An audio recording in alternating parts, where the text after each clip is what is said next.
أعوذ بالله من الشيطان الرجيم. بسم الله الرحمن الرحيم. الذين آمنوا وتطمئن قلوبهم بذكر الله ألا بذكر الله تطمئن القلوب ألا بذكر الله تطمئن القلوب. کسی کا نام مت لیجیے آپ، صرف کسی بھی جلسے میں آپ یہ کہیے جو مانگنا ہے اللہ سے مانگو. بیٹی اللہ دیتا ہے، بیٹا اللہ دیتا ہے، موت و زندگی اللہ، موت و زندگی کا خالق اللہ ہے. مصیبت میں بھی سوال کرو تو اللہ سے، خوشی میں بھی شکر ادا، صرف اللہ اللہ کہتے رہو، اللہ کی تعریف کرتے رہو. جو دوسرا آپ کا بھائی بیٹھا ہوگا وہ کیا کہے گا؟ 24 نمبر پر. اور آپ اللہ کا نام ہی مت لیجئے کسی بھی جلسے میں، اور آپ یہ کہیے اتنے بڑے بزرگ تھے وہ، ان کے ایک لوٹے میں پورا تالاب آ گیا، سبحان اللہ کتنا اچھا مولوی ہے وہ. اصلاح ہی تو کرتا ہوں. ہمارا معاشرہ شرک میں مبتلا ہے، ہم توحید کا پیغام دیتے ہیں، اصلاح نہیں ہے. نہیں، ایسی بات کہیے جو کسی کو بری نہ لگے. میں نے کہا ٹھیک ہے شراب پیو. کیا مطلب؟ میں نے کہا بھائی اگر شراب کے خلاف بولوں گا تو شرابیوں کو برا لگے گا، جوئے کے اوپر بولوں گا جواریوں کو برا لگے گا، زنا کے خلاف بولوں گا زناکاروں کو برا لگے گا، بے نمازی کے خلاف بولوں گا تو بے نمازیوں کو، نماز کے اوپر بولوں گا بے نمازیوں کو برا لگے گا. کیا سناؤں، لیلا مجنوں کی کہانی؟ پھر رہ گیا شریعت کے اندر. لیکن یہاں تو لا الہ الا اللہ ہی برا لگ رہا ہے، تو کوئی اس سے زیادہ تہذیب کا جملہ کیا ہو سکتا ہے؟ کوئی صفا پر چڑھ کر، اللہ کے نبی نے اتنا ہی تو کہا تھا قولوا لا الہ الا اللہ، کون سی بدتمیزی کی تھی؟ اور وہ بھی نبی اکرم. ایک نے تو یہاں تک لکھ دیا میرے مریدوں اگر اللہ تمہیں جہنم میں ڈالے تو چلے جانا. مریدوں نے پوچھا کیوں؟ کہ میں تھوک دوں گا جہنم ٹھنڈی ہو جائے گی. اتنی بڑی جہنم اور ایک پیر صاحب کے تھوکنے سے ٹھنڈی ہو رہی ہے، ٹھنڈی ہو رہی ہے. جس جہنم کے بارے میں نبی اکرم اپنی بیٹی فاطمہ سے کہہ رہے ہیں انقذی نفسک من النار، اپنے آپ کو دوزخ سے بچا لے، اپنے آپ کو جہنم سے بچا لے. انی لا اغنی عنک من اللہ شیئا، او میری لختی جگر قیامت کے دن میں تیرے کوئی کام نہ آ سکوں گا، قیامت کے دن میں تجھے اللہ کے عذاب سے نہیں چھڑا سکوں گا. جس کے بارے میں نبی اپنی بیٹی کو یہ باخبر کر رہے ہوں. آج کل کے لوگ یہ کہہ رہے ہوں کہ میں تھوک دوں گا جہنم ٹھنڈی. السلام علیکم ورحمۃ اللہ وبرکاتہ. الحمدللہ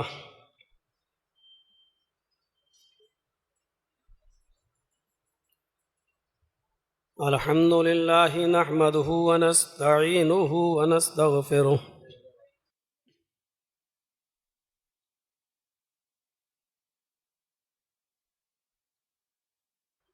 ونعوذ باللہ من شرور انفسنا ومن سیئات اعمالنا.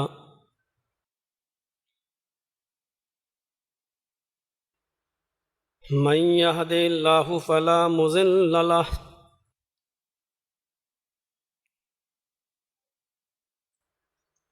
ومن يضلل فلا هادي له.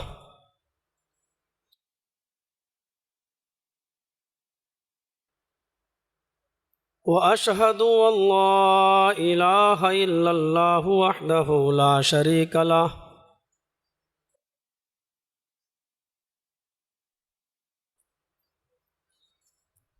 وأشهد أن محمدا عبده ورسوله. أما بعد فإن خير الحديث كتاب الله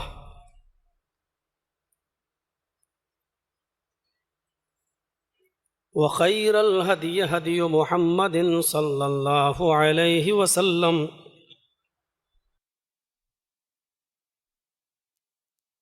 وشر الأمور محدثاتها وكل محدثة بدعة وكل بدعة ضلالة وكل ضلالة في النار.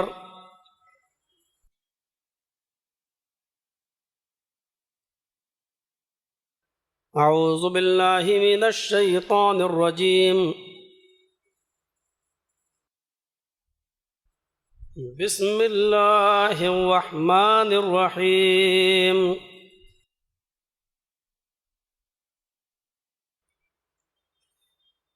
فمن زحزح عن النار وأدخل الجنة فقد فاز وما الحياة الدنيا إلا متاع الغرور. رب اشرح لي صدري ويسر لي أمري واحلل عقدة من لساني يفقهوا قولي.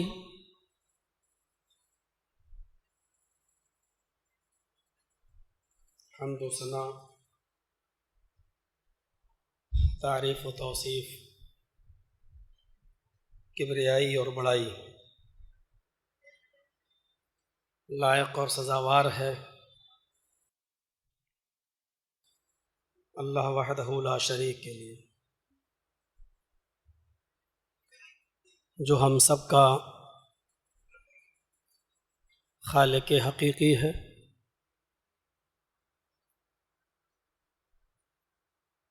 رازق ہے، رب العرش العظیم ہے، احکم الحاکمین ہے، رب العالمین ہے، اور علی کل شیء قدیر ہے۔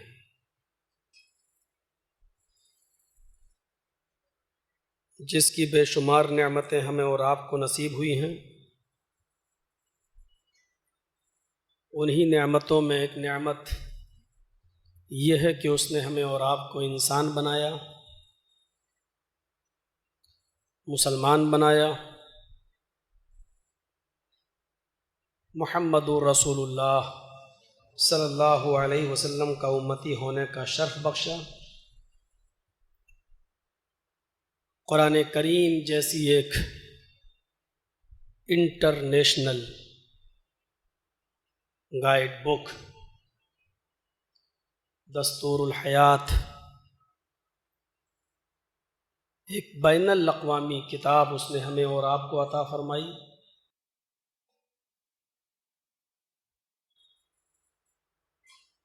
مذہب اسلام کی دولت سے مالا مال کیا،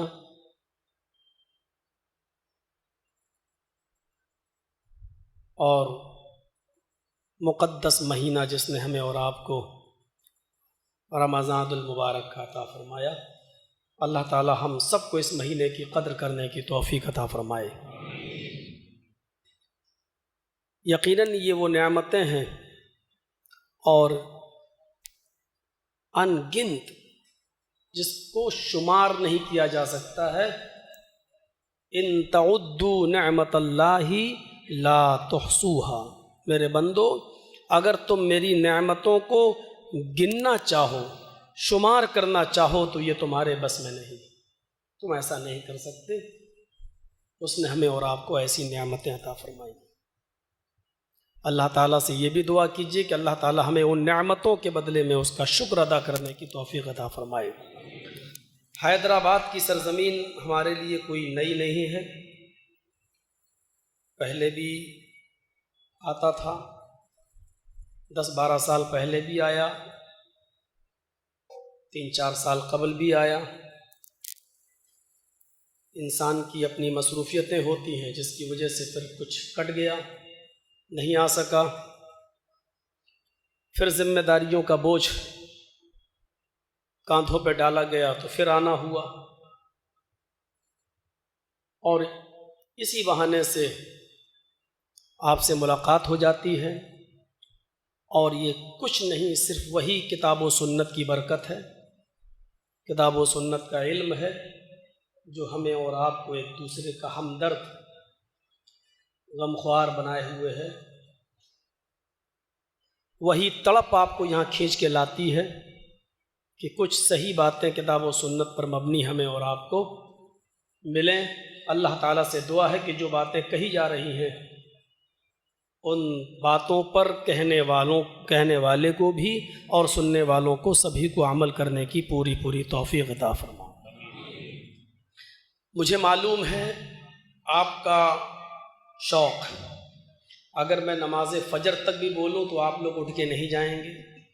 یہ صرف میرے ساتھ ہی نہیں بلکہ کوئی بھی عالم آتا ہے آپ کے اندر سننے کا شوق ہے. لیکن مجھے یہ معلوم ہے کہ رمضان کا مہینہ ہے، ہمیں اور آپ کو سحری میں بھی اٹھنا ہے، فجر کی نماز بھی جماعت کے ساتھ پڑھنا ہے، اور پھر اور دوسرے دنوں کی بنسبت اس مہینے میں عبادت میں ہم زیادہ وقت لگاتے ہیں. بس مختصر خطاب آپ کے سامنے کروں گا، آپ کی ضرورتوں کو بھی سامنے رکھتے ہوئے. میں نے قرآن کریم کی بہت ہی مختصر ایک آیت پڑھی ہے، بلکہ اس آیت کا ایک ٹکڑا میں نے آپ کے سامنے رکھا ہے. فَمَنْ زُحْزِحَ عَنِ النَّارِ وَأُدْخِلَ الْجَنَّةَ فَقَدْ فَازَ. جو جہنم سے بچا لیا گیا اور جنت کے اندر داخل کر دیا گیا وہ کامیاب ہو گیا. یاد رکھیے ہمارے اور آپ کے اس دنیا میں آنے کا مقصد بھی صرف یہی ہے کہ ہم اور آپ سب جہنم سے بچ جائیں، اور جس جنت سے ہمارے باپ حضرت آدم علیہ السلام کو ایک خطا کی پاداش میں نکالا گیا وہ کھویا ہوا مقام ہمیں دوبارہ حاصل ہو جائے. بس یہی مقصد ہے اس دنیا میں آنے کا. شیطان نے ادھر بھی بہکایا اور بالآخر وہ آدم کو جنت سے نکلوانے میں کامیاب ہوا. اللہ تعالیٰ نے ایک لاسٹ چانس دیا تھا، اے آدم تمہیں اور تمہاری اولاد کو ایک چانس دے رہا ہوں میں پراشچت کرنے کا، کفارہ ادا کرنے کا. شیطان کو جیسے یہاں تمہارا پیچھا کیا دنیا میں بھی ہم تمہارے پیچھے لگائیں گے، لیکن ہمارے پیغمبر ہمارے نبی بھی آتے رہیں گے تمہیں صحیح راستہ بتانے کے لیے.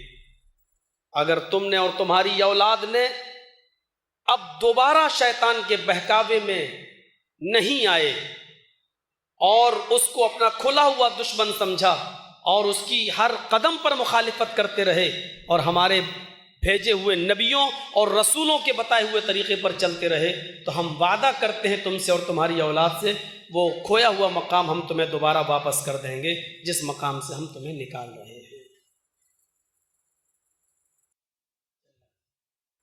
لیکن یاد رکھنا اگر دنیا میں بھی تم نے شیطان کے بتائے ہوئے راستے کو اختیار کر لیا اور اس کی تابعداری کی تو تمہیں دنیا میں بھی ہمیشہ نہیں رہنا ہے اور کھویا ہوا مقام بھی نہیں ملے گا، بلکہ ایک اور مقام ہے جو ہم نے تیار کیا ہے جس کو جہنم کہا جاتا ہے، وہ ٹھکانا. ہم اور آپ اس کھوئے ہوئے مقام کو حاصل کرنے کے لیے آئے. آدم علیہ السلام سے لے کر محمد رسول اللہ صلی اللہ علیہ وسلم تک جتنے بھی نبی آئے انہوں نے یہی دعوت دی اور ایسے اعمال بتائے جو انسان کو جنت کے اندر داخل کرتے. ربط دیکھیے، فَمَنْ زُحْزِحَ عَنِ النَّارِ وَأُدْخِلَ الْجَنَّةَ فَقَدْ فَازَ. جو جہنم سے نکال لیا گیا، جو جہنم سے بچا لیا جائے، وَأُدْخِلَ الْجَنَّةَ اور جنت کے اندر داخل کر دیا جائے، فَقَدْ فَازَ وہ کامیاب ہو گیا. وَمَا الْحَيَاةُ الدُّنْيَا إِلَّا مَتَاعُ الْغُرُورِ اور دنیا کی زندگی تو محض دھوکے کی زندگی ہے. کوئی ربط دکھائی دے رہا ہے آپ کو؟ ایک طرف تو اللہ یہ کہہ رہا ہے جو جہنم سے بچا لیا جائے اور جنت میں داخل کر دیا جائے وہ کامیاب، اور فوراً اس کے بعد یہ کہا کہ دنیا کی زندگی تو محض دھوکے کی. دونوں میں کیا ربط ہے؟ غور کرو تو کوئی ربط سمجھ میں نہیں آ رہا. کہاں جہنم سے آزادی اور جنت میں داخلہ، اور پھر یہ کہہ دینا کہ دنیا کی زندگی تو محض دھوکے کی زندگی ہے. لیکن بار بار غور کرو تو آپ اس نتیجے پر پہنچیں گے کہ دنیاوی زندگی سے اس کا ربط ہے، کیونکہ انسان دنیاوی چکا چوند کو اور دنیاوی چیزوں کو دیکھ کر اور اس میں محو ہو کر وہ اپنی جنت کو برباد کر لیتا ہے، اور دنیا کی رنگینیوں کو دیکھ کر وہ اس میں ایسا منہمک ہو جاتا ہے کہ وہ جنت کو کھو دیتا ہے. اس لیے کہا دنیا کی زندگی تو محض دھوکے کی زندگی ہے. سمندر کے قریب جائیے آپ اور دور سے دیکھیے 1-2 کلومیٹر دور سے، تو سمندر کے ارد گرد بھی آپ کو ریت دکھائی دے گی، بالو، لیکن دور سے وہ بالو بھی آپ کو پانی نظر آئے گا. دور سے دیکھیں گے تو آپ کو ایسا لگے گا وہ پانی ہے. جب آپ قریب جائیں گے تو آپ کہیں گے نہیں نہیں تو پانی نہیں، تو ریت ہے، یہ تو بالو ہے. دور سے جو چیز پانی نظر آ رہی ہے، پانی نظر آ رہا ہے، قریب جا کر دیکھتے ہیں تو وہ پانی نہیں، ریت نکلتی ہے. ایسی ہی دنیا دور سے دیکھو تو بہت خوبصورت نظر آتی ہے، دور سے دیکھو تو بہت اچھی نظر آتی ہے، لیکن قریب جا کر دیکھو تو اس دنیا کی حقیقت آپ کو بڑی عجیب سی لگے، عجیب سی. چلیے جوانی پوری گزار لی، بڑھاپے میں قدم رکھ دیا، چلیے 80 سال جی لیے، 90 سال جی لیے، چلیے آپ کو 100 سال کی عمر مل گئی، لیکن پھر آخر نتیجہ کیا ہے؟ نتیجہ کیا ہے؟ جانا ہے. مولوی جرجیس انڈیا چھوڑتا ہے، ایک مثال دے رہا ہوں، پاکستان کی دھرتی پر جاتا ہے. پاکستان کی سرزمین نے سوال کیا، جرجیس انڈیا چھوڑ کر کیوں آئے ہو؟ میں نے کہا کہ وہاں میں نے اپنی آنکھوں سے موت کو آتے ہوئے دیکھا ہے. یہ مسلمانوں کی سرزمین ہے، شاید یہاں زندگی میرے ساتھ وفاداری کرے. پاکستان کی سرزمین نے جواب دیا، نہیں نہیں، تم غلط جگہ پر آ گئے ہو اپنی جان بچانے کے لیے. میں نے کہا انڈیا کے اندر اندرا گاندھی کو 16 گولیوں سے بھون دیا گیا، راجیو گاندھی کو بھی چیتھڑوں سے اڑا دیا گیا، اس کے گلدستے میں بم رکھ دیا گیا، ہار جس بڑھیا نے اس کے گلے میں ڈالا اسی کے اندر بم تھا. ہم نے راجیو گاندھی اور اندرا گاندھی جیسے لوگوں کو مرتے ہوئے دیکھا ہے. وہاں پرائم منسٹر اپنی جان کی حفاظت نہیں کر پا رہے ہیں، اس لیے میں پاکستان کی سرزمین پر آیا ہوں، شاید یہاں مسلمان ہونے کا کچھ فائدہ مل جائے. پاکستان کی سرزمین نے چیخ کر کہا، جرجیس تو نے جنرل ضیاء الحق کی زندگی کے بارے میں نہیں سنا، تو نے یحییٰ خان کو مرتے ہوئے نہیں دیکھا، ایوب کو مرتے ہوئے نہیں دیکھا، ذوالفقار علی بھٹو کو تختے تار پہ لٹکتے ہوئے نہیں دیکھا، بے نظیر بھٹو کی کمپٹی میں بھی گولی لگی، اس کو تڑپ تڑپ کر مرتے ہوئے نہیں دیکھا. اگر یہ سن لیے ہوتے تو پاکستان کی سرزمین پر نہیں آتے. میں عراق کی سرزمین پر گیا، اس نے کہا تم نے سونے کے ہینگر میں اپنے ٹاول کو لٹکانے والے کی داستان نہیں سنی؟ غسل خانے میں جس کے نل کی ٹوٹیاں بھی سونے کی ہوا کرتی تھی، جو اتنا بڑا ڈکٹیٹر تھا مسٹر صدام، تو نے اس کو تختے دار پہ لٹکتے ہوئے نہیں دیکھا. میں بھاگ کر مصر کی سرزمین پر گیا، مصر کی سرزمین نے بھی کہہ دیا کہ تو نے موسیٰ کو زمین کی آغوش میں جاتے ہوئے نہیں سنا. یہاں بھی اتنا بڑا آدمی رہتا تھا جو اپنے رب کا مقابلہ کرنے کے لیے کھڑا ہوا اور اپنے آپ کو انا ربکم الاعلی کہتا تھا، لیکن دیکھ اس کا انجام کیا ہوا.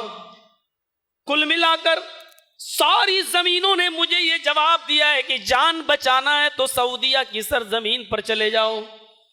میں امیدیں لے کر سعودیہ کی سرزمین پر آیا، اس نے بھی کہہ دیا کہ تم نے شاہ فیصل کو، شاہ سعود کو انتقال کرتے ہوئے نہیں دیکھا، تمہیں جان ہی بچانا ہے تو مقدس زمین پر چلے جاؤ، مکہ کی سرزمین پر۔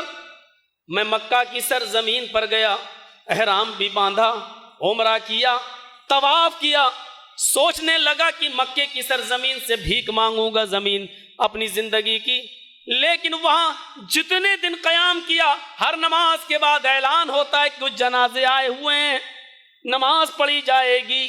کوئی نماز ایسی نہیں دیکھی جس نماز کے بعد جنازے نہ پڑھے جا رہے ہوں۔ مکے کی سرزمین نے جواب دیا، ہم اپنوں کے ساتھ جب رحم کا سلوک نہیں کرتے تو تمہارے ساتھ کیا کریں گے؟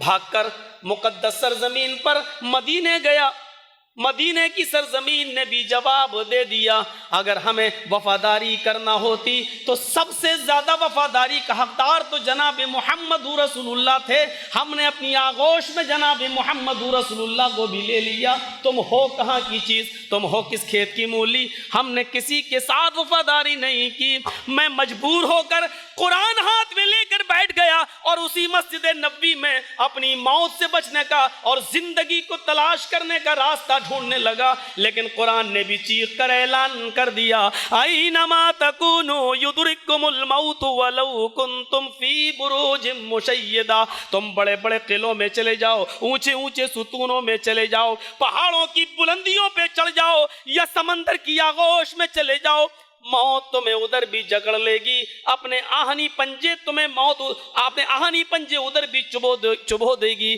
تمہیں کہیں موت سے رستگاری نہیں ہے، بچنے کا کوئی ٹھکانہ نہیں ہے، بس اپنی زندگی کو کامیاب بنانے کی فکر کرو۔ یہ ہے حقیقت۔ وَمَا الْحَيَاةُ الدُّنْيَا إِلَّا مَتَاعُ الْغُرُورِ، دنیا کی زندگی تو محض دھوکے کی زندگی ہے۔ اس زندگی میں ہم اور آپ تبھی کامیابی حاصل کر سکتے ہیں جب وہ اعمال کر لیں جو ہمیں جنت میں لے جائیں، اور جنت میں لے جانے والے اعمال اللہ کے رسول نے اس کی پوری ایک لسٹ بتا دی ہے۔ یہ کرو گے جنت، یہ کرو گے جنت، یہ کرو گے جنت، اور افسوس یہ ہے کہ فری میں مل رہی ہے، کوئی پیسہ خرچ نہیں ہو رہا ہے، لیکن ہم نہیں جانا چاہتے، اور جہنم کا ٹکٹ ہم نوٹ خرچ کر کے لے لیتے ہیں، اور جہنم میں پیسہ بھی خرچ کر رہے ہیں اور جہنم بھی لے۔ آپ نظر ڈالیے، جنت کے راستوں پر نظر ڈالیے، بخاری شریف کتاب التوحید اٹھائیے، من قال لا الہ الا اللہ دخل الجنہ، کتنا آسان راستہ ہے، جس نے کہا لا الہ الا اللہ وہ جنت کے اندر داخل ہوگا۔ لا الہ الا اللہ صرف کہہ دو تو جنت نہیں، لا الہ الا اللہ اپنے اندر کچھ مطالبات رکھتا ہے، اس کے مطالبے کو پورا کرنا پڑے گا، ورنہ روزی دینے والا اور بارش برسانے والا صرف اللہ ہے، یہ تو کافرین مکہ بھی مانا کرتے تھے، عرب کے کافر بھی تصور کرتے تھے، لیکن وہ نہیں مانتے تھے تو صرف یہ، وہ غیروں کے پاس جو جاتے تھے وہ ان کی عبادت نہیں کرتے تھے، ہم تو سجدے کرتے ہیں غیروں کو، عرب کے کافر تو اپنے معبودان باطلہ کے پاس جا کر ان کو سجدے بھی نہیں کرتے تھے،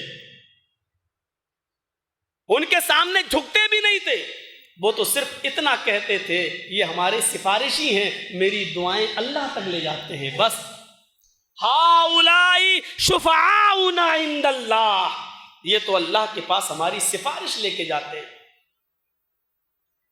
ہم تو یہ کہتے ہیں آیا ہوں تیرے در پہ تو جھولا جھولی بھر کے جاؤں گا، وہ تو یہ بھی نہیں کہتے تھے، وہ تو صرف یہ کہتے تھے کہ بیٹا نہیں ہو رہا ہے، اللہ سے آپ دعا کریے، اللہ کے پاس میری سفارش لے جائیے اور اللہ سے بیٹا دلوائیے۔ وہ ڈائریکٹ نہیں مانگتے تھے بلکہ یہ کہتے تھے اللہ سے بیٹا دلوائیے کیونکہ آپ اللہ کے قریبی ہیں۔ وہ تو سجدہ بھی نہیں کرتے تھے، صرف اتنا کہ اللہ سے دعا کرائیے، اللہ سے سفارش کر دیجئے کہ میرے گھر میں بیٹا بیٹی ہو جائے. اتنے سے جرم کی وجہ سے نبی اکرم نے ان کو اسلام کے اندر انٹری نہیں دی ہے، ان کو مسلمان نہیں مانا ہے. ہم تو سجدے بھی کر رہے ہیں، گڑ گڑا بھی رہے ہیں، اور ہم تو یہ بھی کہہ رہے ہیں کہ خدا کے پڑھنے میں وحدت کے سوا رکھا ہی کیا ہے، لے لیں گے محمد سے جو کچھ لینا. ہم اپنے غریبانوں میں جھانکیں، لا الہ الا اللہ اپنے اندر مطالبے رکھتا ہے.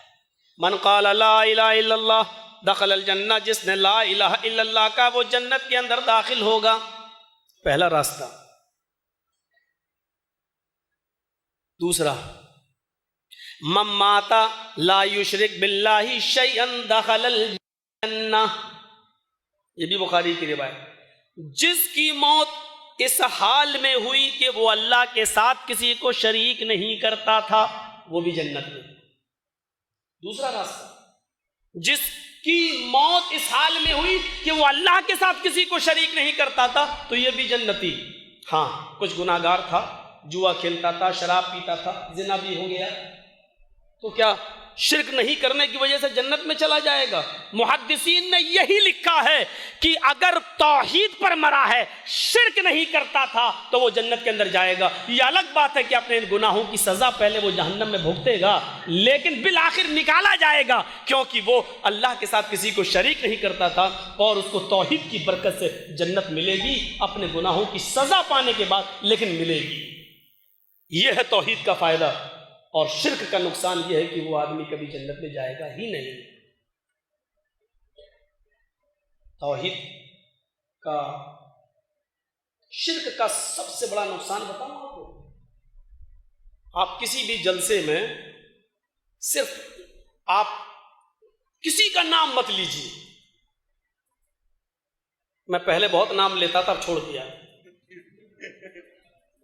کسی کا نام مت لیجیے. آپ صرف کسی بھی جلسے میں آپ یہ کہیے جو مانگنا ہے اللہ سے مانگو، بیٹی اللہ دیتا ہے، بیٹا اللہ دیتا ہے، موت و زندگی اللہ، موت و زندگی کا خالق اللہ ہے، مصیبت میں بھی سوال کرو تو اللہ سے، خوشی میں بھی شکر ادا، صرف اللہ اللہ کہتے رہو، اللہ کی تعریف کرتے رہو.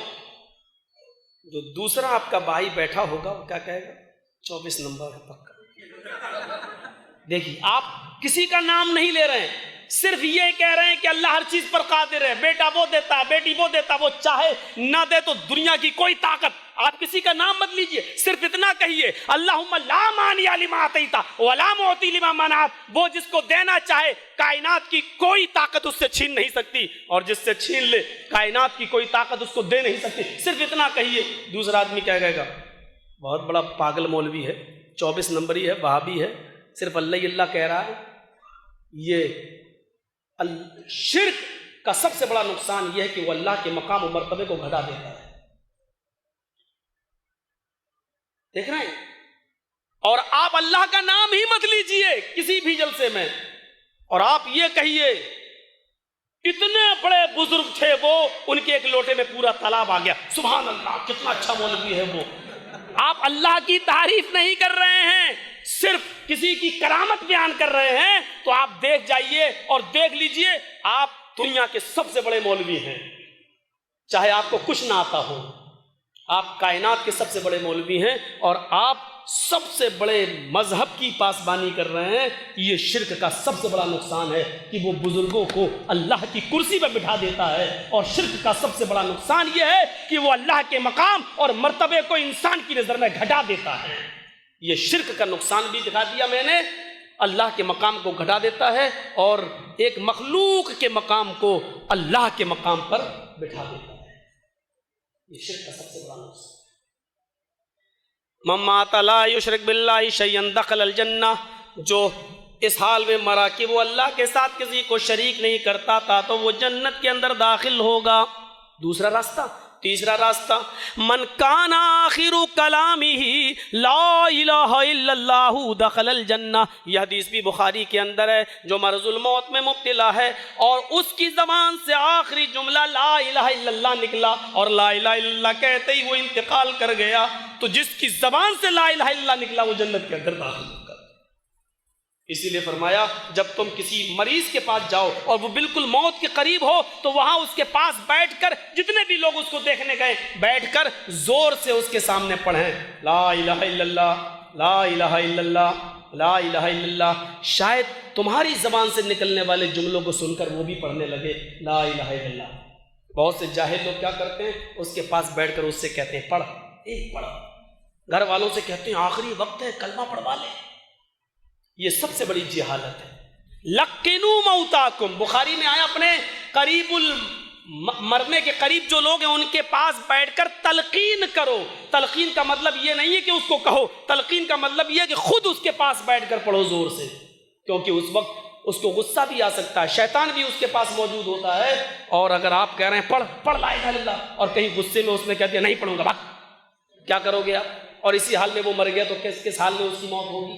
تو اس سے نہیں کہو بلکہ اس کے پاس بیٹھ کر خود پڑھو زور سے لا الہ الا اللہ لا الہ الا اللہ لا الہ الا اللہ. امام بخاری رحمۃ اللہ علیہ کی اس حدیث پر فتح الباری کے اندر حافظ احمد ابن حجر عسقلانی نے یہی لکھا ہے اس کی شرح میں کہ اس کے پاس بیٹھ کر زور سے پڑھنا چاہیے، اس کو نہیں پڑھوانا چاہیے بلکہ خود زور سے پڑھنا چاہیے لا الہ الا اللہ لا الہ الا اللہ. تو جس کا آخری جملہ نکلا لا الہ الا اللہ اور اسی کے بعد انتقال ہو گیا تو وہ جنت میں داخل ہوگا. اگر اس نے گناہ کیے ہیں اور اللہ نے اس کے گناہ معاف نہیں کیے تو سزا ملے گی اس کو، لیکن پھر وہ جنت میں داخل کیا جائے گا. یہ جنت میں جانے کے راستے ہیں. اب ایک حدیث میں بخاری کی ایسی پڑھنے جا رہا ہوں آپ کے سامنے جس کے اندر 4 لوگوں کو ایک ساتھ بیان کر دیا گیا اور چاروں قسم کے لوگ جنتی. اللہ کے نبی فرماتے ہیں میری امت میں 70,000 لوگ بغیر حساب و کتاب کے جنت کے اندر داخل ہوں گے. یہاں حساب و کتاب بھی نہیں ہوگا. اس حدیث میں یہ بتایا گیا ان سے حساب و کتاب بھی نہیں ہوگا، بغیر حساب و کتاب کے وہ جنت کے اندر داخل ہوں گے. کون؟ آپس میں صحابہ نے کہا پتہ نہیں ہم ہوں گے کہ نہیں ہوں گے. تو تھوڑی دیر کے بعد اللہ کے رسول نکلے اور آپ نے فرمایا آپ لوگوں کو سوچ میں پڑ گئے ہم ہوں گے کہ نہیں. تو سنو کون لوگ ہوں گے وہ لوگ. پہلا الذین ہم لا یتطیرون، جو بدشگونی نہیں لیتے ہوں گے. عرب کے لوگ کیا کرتے تھے؟ ایک چڑیا لیتے تھے، پرندہ. اگر ان کو سفر کرنا ہوتا تھا تو سفر کریں یا نہ کریں اس چڑیا سے وہ فال لیتے تھے، اڑاتے تھے اس پرندے کو. اگر داہنی طرف اڑ کر گیا تو کہتے تھے سفر اچھا ہوگا، اور اگر کہیں وہ الٹی طرف گیا بائیں طرف گیا تو سفر نہیں کرتے تھے، نہیں نقصان ہو جائے گا. یہ ہے بدشگونی. جیسے آج کا دن منگل کا دن تھا، اگر کوئی آدمی نے کام کیا بدھ جمعرات جمعہ سنیچر اتوار سوموار بہت پروفٹ ہوئی اس کو، منگل کو نقصان ہو گیا اس کے کاروبار میں تو کیا ہوا؟ لاس ہو گیا. پھر اس کو بدھ سے لے کر منڈے تک اس نے پھر کام کیا، بہت فائدہ ہوا. دوسرا منگل آیا پھر اس کو نقصان ہو گیا. یار پہلے بھی منگل کو نقصان ہوا، اس منگل کو پھر نقصان ہو گیا. پھر اس نے کام کیا پھر منگل کو نقصان ہو گیا. 6 دن فائدہ ہو رہا ہے، منگل ہی منگل کو نقصان. اب اس نے کہا ہاں منگل کو کام ہی نہیں کروں گا، یہ منحوس دن. یہ ہے بدشگونی. اب منگل آتا وہ کام ہی نہیں کرتا، نہیں کرو، کیوں؟ نقصان ہوگا، منگل کا دن ہمیں سوٹ نہیں کر رہا ہے. یہ ہے بدشگونی. ایک بار میں سفر کر رہا تھا، ڈرائیور نے روکی گاڑی، آگے گرا میں جا کے. میں نے کہا اتنی تیز کیوں روکی گاڑی، بریک لگائے؟ کہتا ہے مولوی صاحب 2 منٹ رکنا پڑے گا. ہندو تھا. میں نے کہا کیوں؟ بولا بلی راستہ کاٹ گئی. میں نے کہا یار اتنے بڑے بڑے نیتا لوگ راستہ کاٹ رہے ہیں تو تیرا راستہ منحوس نہیں ہو رہا ہے، یہ تو بہت بڑے مجرم ہیں. جب یہ لوگ تیرا راستہ کاٹ رہے ہیں تو گاڑی چلا رہا، اور وہ بیچاری اللہ کی ایک مخلوق. میں نے تو اس کو کہا کہ بھگوان کی ایک سرشٹی بیچاری کوئی گناہ نہیں، اور تو نے راستہ نہیں. مولوی صاحب ہم تو یہ مانتے ہیں. میں نے کہا بڑے اندھ وشواسی ہو تم. بولا نہیں 2 منٹ روکیں گے تبھی گاڑی چلے گی، اس کے بعد نہیں. میں نے کہا یار جو ہری شرابی کبابی سب راستہ کاٹ رہے ہیں تو تیرا راستہ منحوس نہیں ہو رہا. بلی نے راستہ کاٹا تو نے روک دیا. نہیں مولوی صاحب 2 منٹ روکیں گے، یہ ہمارا دھرم ہے. میں نے کہا 2 نہیں 5 منٹ روک لیں. اب ڈرائیور کے تو ہم لوگ ہینڈ اوور ہوتے ہیں، زیادہ کہوں گا تو بھیڑ دے گا کہیں. بہرحال اس نے 2 نہیں 3 منٹ گاڑی روکی اور اس کے بعد چلا. لیکن قسمت دیکھیے آگے پھر ٹھونک دیا کسی نے. 2 گھنٹے چلانے کے بعد آخر کار اس نے پھر ٹھونک دیا دوسری گاڑی میں. میں نے کہا اب کیا ہوا؟ بلی نے راستہ کاٹا تھا، تو نے روک دیا، اب کیا ہوا؟ تو بڑے سوکھے منہ سے کہتا ہے ہونی کو کون ٹال سکتا ہے؟ جی ہونی کو کون ٹال سکتا ہے؟ میں نے کہا اگر میرے کہنے پر تو گاڑی چلا دیا ہوتا اور میں نے اگر چل چل چلا کچھ نہیں ہوگا، اور اب اگر ایکسیڈنٹ ہوتا تو یہ کہتا کہ دیکھو مولانا صاحب تمہاری وجہ سے ایکسیڈنٹ ہوا ہے، اگر ہم گاڑی 2 منٹ روک دیتے، کہنے لگا نہیں بولی صاحب ہونی کو کوئی نہیں ٹال سکتا، یہ لکھا تھا میری قسمت میں، یہ دیکھیے۔ تو یہ ہے بدشگونی، بدشگونی الذین هم لا یتطیرون، جو بدشگونی نہیں لیتے ہوں گے، ولا یقطعون، اور جو دغواتے نہیں ہوں گے۔ داغنا، کبھی کبھی دیکھتے نا جانوروں کو داغا جاتا ہے، لوہا گرم کر کے ان کی ناک وغیرہ اور چہرہ وغیرہ داغا جاتا ہے تاکہ پہچان ہو جائے، میرا جانور کہیں کھوئے گا تو میں پہچان لوں گا، یہ کوئی اس کا چہرہ داغتا ہے، کوئی اس کا وہ۔ صالح العثیمین تو لکھتے ہیں اس میں گودنا بھی شامل ہے، اپنے جسم کو جو گدواتا ہے۔ کبھی کبھی لڑکوں کو دیکھا ہوگا پیار میں اندھے ہیں لکھ رہے ہیں، محبوبہ کا نام مریم، زینب، اور لڑکیاں بھی لکھ رہی ہیں اپنے عاشقوں کا نام اور گدوا رہی ہیں اس کو، وہ مٹتا نہیں ہے، کبھی پیٹھ پر، کبھی ہاتھ پر، کبھی پیر پر، وہ مٹتا نہیں ہے۔ شیخ صالح العثیمین نے تو یہاں تک لکھا ہے فتاویٰ کے اندر کہ اپنے جسم کو دغوانے والا اور گدوانے والا اگر ایسے کسی شخص کا انتقال ہو جائے تو اس کو مسلمانوں کے قبرستان میں دفن نہ کیا جائے اور ایسے لوگوں کی جنازے کی نماز نہ پڑھی جائے۔ دعا کیجیے اللہ تعالیٰ ایسے لوگوں کو ہدایت دے اور اسلام کے اندر پورا پورا داخل ہونے کی توفیق عطا فرمائے۔ تو ولا یقطعون، جو اپنے جسم کو دغواتے نہیں ہوں گے، ولا یسترقون، اور تیسرا آدمی جو بغیر حساب و کتاب کی جو لوگ جنت میں جائیں گے 70,000 لوگوں میں، ولا یسترقون، جو جھاڑ پھونک نہیں کراتے ہوں گے۔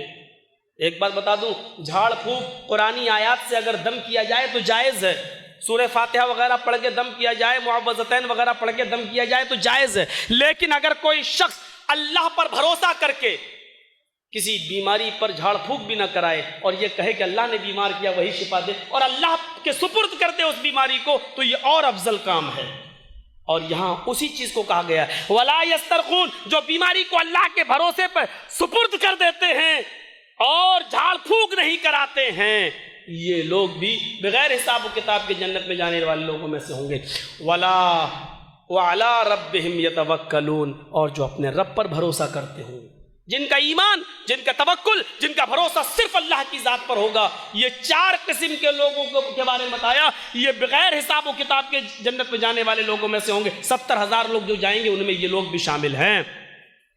ایک صحابی اٹھے، نام ہے ان کا عکاشہ، کہنے لگے اللہ کے نبی میرے لیے دعا کیجیے اللہ تعالیٰ سے کہ اللہ تعالیٰ مجھے ان 70,000 لوگوں میں سے کر دے، بغیر حساب و کتاب کے جو لوگ جنت میں جائیں گے ان میں مجھے بھی شامل فرما دے۔ اللہ کے نبی نے فرمایا انت منہم یا عکاشہ، آئے عکاشہ تم انہی لوگوں میں سے ہو، جاؤ 70,000 لوگوں کو اللہ تعالیٰ جو بغیر حساب و کتاب کے جنت میں داخل کرے گا ان میں ایک تم بھی ہو۔ ایک اور صحابی اٹھے، کہنے لگے اللہ کے نبی میرے لیے بھی دعا کر دیجئے کہ اللہ مجھے بھی ان لوگوں میں کر دے۔ فرمایا سبقک عکاشہ، اب کسی کے لیے دعا نہیں کی جائے گی، اب 70,000 لوگوں میں اپنے آپ کو شامل کراؤ۔ عکاشہ تم سب پر سبقت لے گیا ہے، اب عکاشہ کے بعد کسی کے لیے دعا نہیں کی جائے گی۔ میں ایسے تو ان کے بعد تمہارے بعد دوسرا ایک اور اٹھے گا، پھر تیسرا اٹھے گا، چوتھا اٹھے گا، 70,000 تو یہی ہو جائیں گے۔ قیامت تک جو لوگ پیدا ہوں گے میری امت میں ان میں 70,000 لوگ ایسے ہیں جو بغیر حساب و کتاب کے جنت میں جائیں گے، ان میں سے یہ لوگ بھی۔ تو جنت میں جانے کا یہ راستہ ہے۔ کتنے پیسے خرچ ہو رہے ہیں، کتنی دولت لگ رہی ہے، آئیے ایک راستہ اور دکھاتا ہوں جنت میں جانے کا۔ وضو جو ہم لوگ بناتے ہیں، مسلم شریف کی حدیث کے الفاظ دیکھیے، فرمایا ما منکم من احد یتوضأ، تم لوگوں میں سے جو شخص وضو بناتا ہے، فیحسن الوضوء، اور اچھی طریقے سے وضو بناتا ہے۔ اچھی طریقے سے وضو بنانے کا مطلب آپ اچھی طریقے سے جانتے ہوں گے۔ ہاتھ کو دھل رہا ہے تو دائیں ہاتھ کی انگلیاں بائیں ہاتھ میں ڈال رہا ہے، بائیں ہاتھ کی، تاکہ کوئی جگہ خشک نہ رہ جائے۔ کلا کر رہا ہے، ناک میں پانی ڈال رہا ہے، اور زاد المعاد پڑھیے علامہ ابن قیم کی، تو اس میں وضو کا طریقے میں اور ان کی طب نبوی پڑھیے تو بڑا آپ کو فائدہ ہوگا۔ لکھتے ہیں ناک میں پانی ڈالنے کے بعد اپنے اس انگوٹھے کو اور بائیں ہاتھ کے اور اس انگلی کو آپ ناک کے اندر ڈالیں اور اندر اس کو ہلائیں، اور پھر اس انگوٹھے سے یہ آپ بائیں ناک کا نتھنا دبائیں اور کس کے جھاڑیں ناک، اور پھر آپ اس انگلی سے دائیں ناک کے نتھنے کو پکڑ کس کے دبائیں اور جھاڑیں، اور دونوں آپ ہاتھ سے ناک کو صاف کریں پوری، اور اس کا ایک طبی فائدہ بھی لکھا ہوا ہے، پڑھیے آپ طب نبوی اور ابن قیم کی اور زاد المعاد علامہ ابن قیم کی، تو میرے بھائیو آپ کو بڑا فائدہ ہوگا۔ اور چہرہ دھلنا ہمارے ہاں میں نے خود دیکھا ہے، یو پی کے ہی علاقے کے اندر میں وضو بنا رہا ہوں، جماعت کھڑی ہے، ایک آیا دوسرے سے پوچھ رہا ہے ایک کتنی رکعت ہو گئی؟ اس نے کہا 2 ہو گئی، جلدی سے میں مارا، جلدی سے ایک دم کہ اللہ اکبر، یہ کون سا وضو ہے؟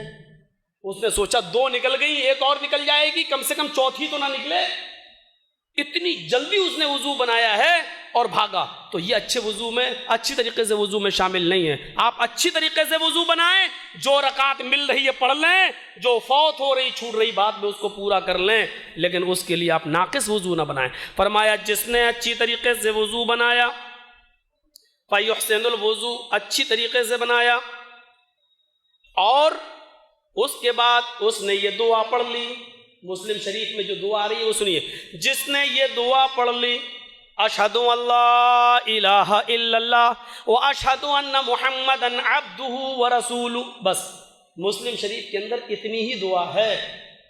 اور ہم لوگ جو پڑھتے ہیں اللہم اجعلنی من التوابین واجعلنی من المتطہرین، یہ مسلم کے اور بخاری کے الفاظ نہیں ہیں، یہ ترمذی کے الفاظ ہیں، پڑھ سکتے ہیں، جائز ہے، علامہ البانی نے حسن قرار دیا، پڑھ سکتے ہیں، کوئی مذائقہ نہیں، لیکن مسلم شریف کی حدیث کے مطابق اگر کسی نے اتنی ہی دعا پڑھ لی تو کافی ہے، اشہد ان لا الہ الا اللہ واشہد ان محمدً عبدہ ورسولہ، اتنی ہی دعا۔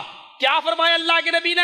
جس نے اچھی طریقے سے وضو بنایا اور وضو بنانے کے بعد جس نے یہ دعا پڑھ لی، الا فتحت لہ ابواب الجنت الثمانیہ، ایسے شخص کے لیے جنت کے 8 دروازے کھول دیے جاتے ہیں۔ کتنا پیسہ خرچ ہو رہا ہے؟ جنت کے ایک نہیں 8 دروازے ایسے شخص کے لیے کھول دیے جاتے ہیں۔ اللہ فتحت لہ ابواب الجنت الثمانیہ، ایسے شخص کے لیے جنت کے 8 دروازے کھول دیے جاتے ہیں۔ ایک راستہ یہ ہو گیا، یاد رکھیے گا کتنے راستے ہو گئے ہیں، میں کسی کو بھی کھڑا کر کے پوچھ سکتا ہوں، اور جس کی گردن جھکی ہوگی اسی سے پہلے پوچھوں گا، 4 کر کے بتائیے گا۔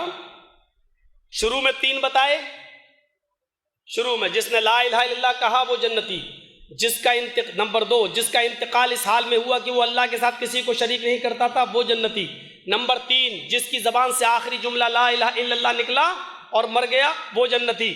یہ 3 الگ، پھر ایک حدیث میں 4 آئے ہیں، ان 4 کو الگ، جو بدشگونی نہیں لیتے ہوں گے، ایک، نمبر 2 جو دغواتے نہیں ہوں گے اپنے جسم کو، نمبر 3 جو جھاڑ پھونک نہیں کرتے ہوں گے، نمبر 4 جو صرف اپنے رب پر بھروسہ کرتے ہوں گے۔ تو 4 یہ 3 ادھر، کتنے ہو گئے؟ 7 راستے۔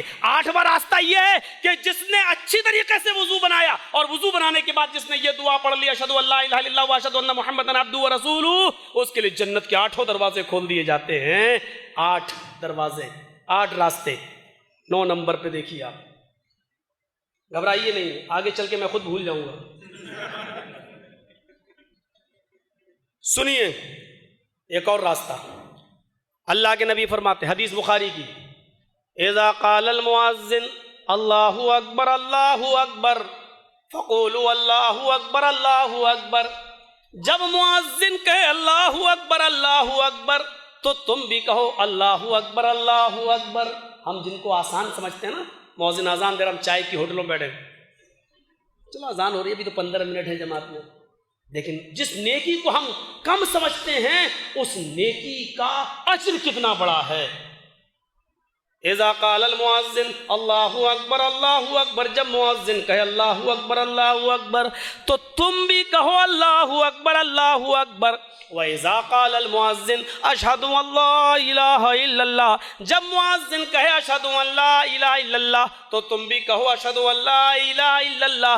وَإِذَا قَالَ الْمُؤَذِّنُ أَشْهَدُ أَنَّ مُحَمَّدًا رَّسُولُ اللَّهُ، جب تمہارا مؤذن کہے اشہد ان محمد الرسول اللہ فقولوا اشہد ان محمد الرسول اللہ، تو تم بھی کہو اشہد ان محمد الرسول اللہ۔ وَإِذَا قَالَ الْمُؤَذِّنُ حَيَّ عَلَى الصَّلَاةِ، جب مؤذن کہے حَيَّ عَلَى الصَّلَاةِ فَقُولُوا لَا حَوْلَ وَلَا قُوَّةَ إِلَّا بِاللَّهِ، تو تم اس کے جواب میں کہو لا حول ولا قوة إلا باللہ۔ جب مؤذن کہے حَيَّ عَلَى الْفَلَاحِ تو تم اس کے جواب میں کہو لا حول ولا قوة إلا باللہ۔ جب مؤذن کہے اللہ اکبر تو تم کہو اللہ اکبر، اور جب مؤذن کہے لا الہ الا اللہ تو تم کہو لا الہ الا اللہ۔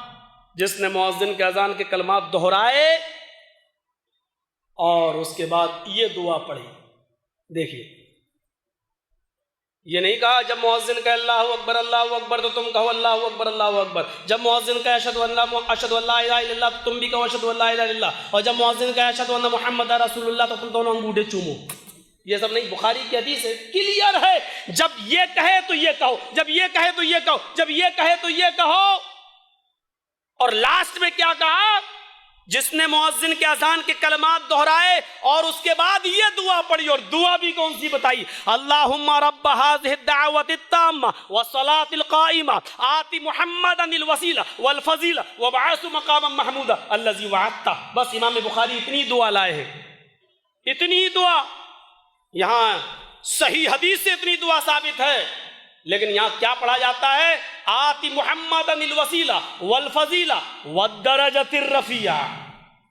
یہ والدرجۃ الرفیعہ کا اضافہ نہیں ہے، اور یہاں کیا پڑھا جاتا ہے؟ وابعث مقاما محمودا الذی وعدتہ، اس کے بعد وارزقنا شفاعتہ یوم القیامہ انک لا تخلف المیعاد۔ کہیں کی اینٹ کہیں کا روڑا، ہیم بتی نے لا کے کھمبا جوڑا۔ اللہ کے رسول کی دعا کمپلیٹ نظر نہیں آئی۔ میڈ ان انڈیا الفاظ بڑھانا ضروری تھے، میڈ ان پاکستانی الفاظ بڑھانا ضروری تھے۔ ابن قیم نے الموضوعات کے اندر ان جملوں کو موضوع قرار دیا ہے، ضعیف بھی نہیں، موضوع ورزقنا شفاعتہ یوم القیامہ انک لا تخلف المیعاد۔ علامہ البانی نے موضوع اور من گھڑت جملے قرار دیے ہیں۔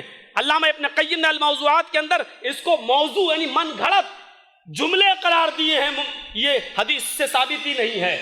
تو جس نے یہ دعا پڑھ لی، پھر سے سن لو، اللہم رب هذه الدعوة التامة والصلاة القائمة آت محمدا الوسیلہ والفضیلہ وابعثه مقاما محمودا الذی وعدتہ۔ جس نے یہ دعا پڑھ لی، مؤذن کے کلمات دہرائے اور یہ دعا پڑھ لی، حلت لہ شفاعتی یوم القیامہ، ایسے شخص کے لیے قیامت کے دن میرا رب مجھے اجازت دے گا کہ سفارش کر، اور میں ایسے بندے کی سفارش کروں گا اگر وہ جہنم کے دروازے پر بھی کھڑا ہوگا تو میں اس کی سفارش کر کے اس کو جنت کے اندر داخل کرا دوں گا۔ کتنا وقت لگ رہا ہے؟ تیلگو فلم کے گانے تو آپ کو یاد ہو جاتے ہیں 10-10 منٹ کے بھی، آپ کو اتنی سی دعا یاد نہیں ہو پا رہی ہے؟ اتنی سی دعا کتنا وقت لگ رہا ہے؟ مؤذن نے کہا اللہ اکبر، آپ کو اللہ اکبر کہنے میں کتنا وقت لگ رہا ہے؟ آپ کو یہ کلمات دہرانے میں کتنا ٹائم لگ رہا ہے؟ یہ دعا پڑھنے میں کتنا؟ اور اس کی فضیلت دیکھیے، حلت لہ شفاعتی یوم القیامہ، میرے لیے حلال کر دی جائے گی اس کی سفارش قیامت کے دن، اور جس کے لیے نبی اکرم سفارش کر دیں اس آدمی کو اللہ تعالیٰ جنت میں داخل نہیں کرے گا تو کہاں کرے گا؟ نبی اکرم سفارش کر رہے ہیں، کوئی اور نہیں۔ یہاں تو لوگ انہیں ٹھیکیدار بنا رکھا ہے، نماز پڑھو نہ پڑھو، روزہ رکھو نہ رکھو، ہم جس کے مرید ہیں وہ بھاگ دوڑ کے ہمیں اللہ کے عذاب سے بچا لے گا، لگا جیسے ٹھیکہ لے کے آیا تھا یہ بیچارہ اللہ کے پاس۔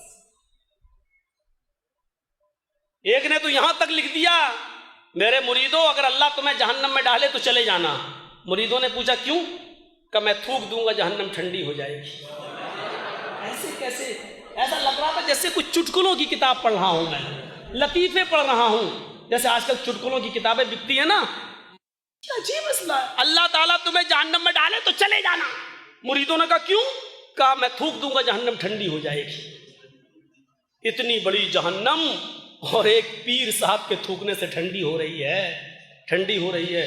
جس جہنم کے بارے میں نبی اکرم اپنی بیٹی فاطمہ سے کہہ رہے ہیں انقذی نفسکی من النار سلینی من مالی ما شئت انی لا اغنی عنکی من اللہ شیئا. او میری بیٹی دنیا میں تو مجھ سے جو چاہے مانگ لے، من مالی جو چاہے مانگ لے. اس کا یہ مطلب نہیں کہ میں ملکیت رکھتا ہوں ہر چیز پر. من مالی جتنے مال کا میں مالک ہوں، جو کچھ میرے پاس ہے میرے مال میں سے جو چاہے تو مجھ سے مانگ لے. انقذی نفسک من النار اپنے آپ کو دوزخ سے بچا لے، اپنے آپ کو جہنم سے بچا لے. انی لا اغنی عنک من اللہ شیئا. او میری لختی جگر قیامت کے دن میں تیرے کوئی کام نہ آ سکوں گا. قیامت کے دن میں تجھے اللہ کے عذاب سے نہیں چھڑا سکوں گا. جس کے بارے میں نبی اپنی بیٹی کو یہ باخبر کر رہے ہوں. آج کل کے لوگ یہ کہہ رہے ہوں کہ میں تھوک دوں گا جہنم ٹھنڈی ہو جائے گی. آگے بڑھیے میرے بھائیوں، نام لینا کوئی ضروری نہیں ہے. اگر کوئی آدمی ایسے ہی ذبح ہو رہا ہو، ایسے ہی اگر مر رہا ہو بغیر ہتھیار کے، تو اپنی گولی برباد کرنے کی ضرورت نہیں ہے. میرے بھائی تصور کیجیے آپ کہ ہمارے عقیدے کیسے ہو گئے. تو حلت لہو شفاعت یوم القیامہ، قیامت کے دن میری شفاعت اس کے لیے حلال ہو جائے گی. ایک ہی راستہ، ایک اور راستہ. 9 ہو گئے. 10واں راستہ دیکھیے. اللہ کے رسول کو معراج ہوئی، جنت جہنم دیکھ کر آئے. جب جنت دیکھ کر آئے تو آپ صحابہ میں بیٹھے تھے. آپ نے صحابہ کے درمیان حضرت بلال کو کھڑا کر دیا اور کہا بلال، بخاری کے الفاظ، ایسا کون سا نیک عمل ہے تمہارا؟ کیا عمل کرتے ہو ایسا؟ کہا کیا ہوا اللہ کے رسول؟ کہا جب اللہ نے مجھے جنت کی سیر کرائی، جب اللہ نے مجھے جنت دکھائی، جبرائیل مجھے لے کے چل رہے تھے، میں نے اپنے سے آگے تمہارے جوتوں کی آواز سنی. تمہارے جوتوں کی آواز میرے کانوں میں گئی. میں نے پوچھا جبرائیل یہ کس کے جوتوں کی آواز ہے؟ جبرائیل نے کہا بلال کی. مطلب یہ ہے کہ اللہ نے مجھے یہ پہلے ہی بتا دیا کہ میں بلال کو جنت دے کر رہوں گا. آئے بلال ایسا کون سا نیک عمل کرتے ہو کہ یہ پیشگی اللہ نے مجھے بتا دیا؟ حضرت بلال کہتے ہیں اللہ کے رسول ایسا تو کوئی عمل مجھے خیال میں نہیں آ رہا.